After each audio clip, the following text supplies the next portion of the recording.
વિદ્યાર્થી મિત્રો, મારી યુટ્યુબ ચેનલમાં તમારું હાર્દિક સ્વાગત છે.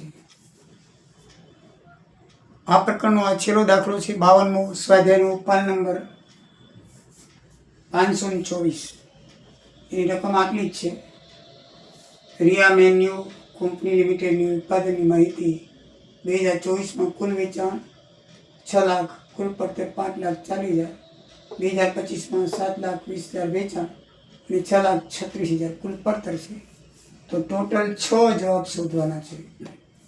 તો નફા જથ્થાનો ગુણોત્તર તો બધામાં આવશે જ મિત્રો, અને એ જરૂરી છે. નક્કી હોય તો શોધવો પડે, કારણ કે દાખલામાં એની ઘણી જગ્યાએ આપણને જરૂર પડે છે. અને શોધવો સાવ સહેલું છે. જો બે વેચાણો આપેલા હોય તો બે વેચાણનો તફાવતનો ભાગાકાર કરી નાખો, નફાના ફેરફાર ભાગ્યા વેચાણમાં ફેરફાર. તો આપણે આ નફો છે તો વેચાણમાંથી પડતર બાદ કરી નાખો, એટલે નફાનો 60,000 આવશે.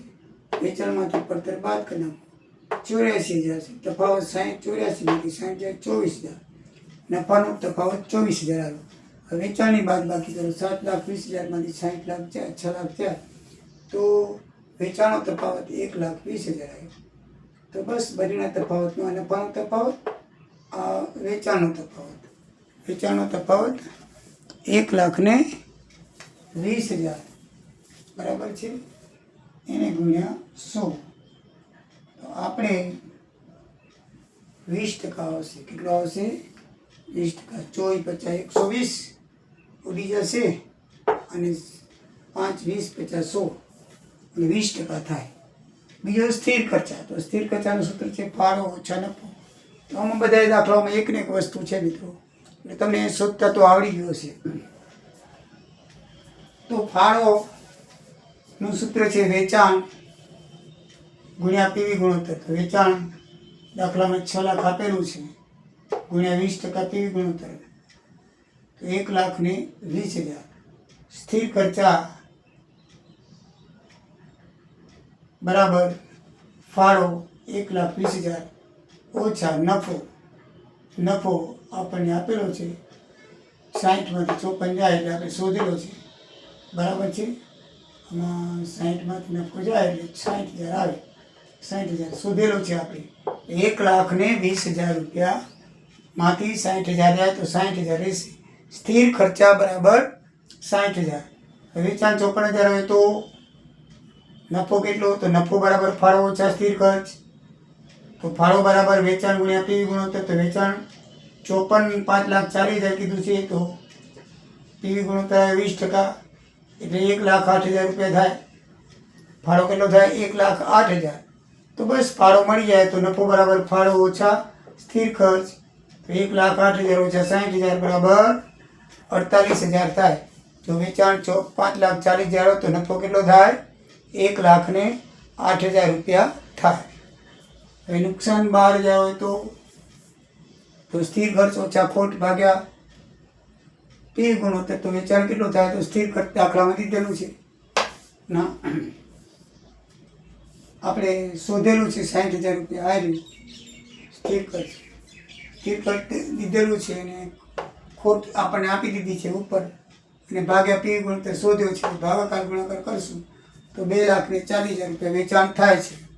1,20,000 નફો કમાવો તો વેચાણ. તો અહીંયા નફો છે તો અહીંયા ખોટ હતી તો બાદ હતું.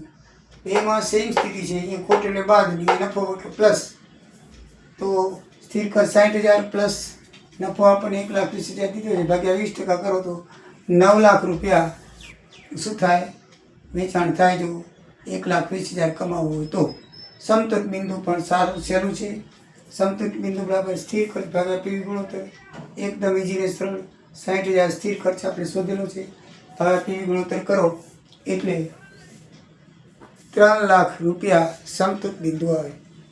એકદમ ઇઝી અને સરળ દાખલો છે 52મો. મને લાગે છે પરીક્ષામાં તમને એ પૂછાશે, એટલે બરાબર 3 દાખલામાંથી એક તો પૂછાવો જ જોઈએ. બરાબર મિત્રો. તો આ દાખલાઓ ઇમ્પોર્ટન્ટ હોવાથી મેં તમને ગણાવ્યા છે.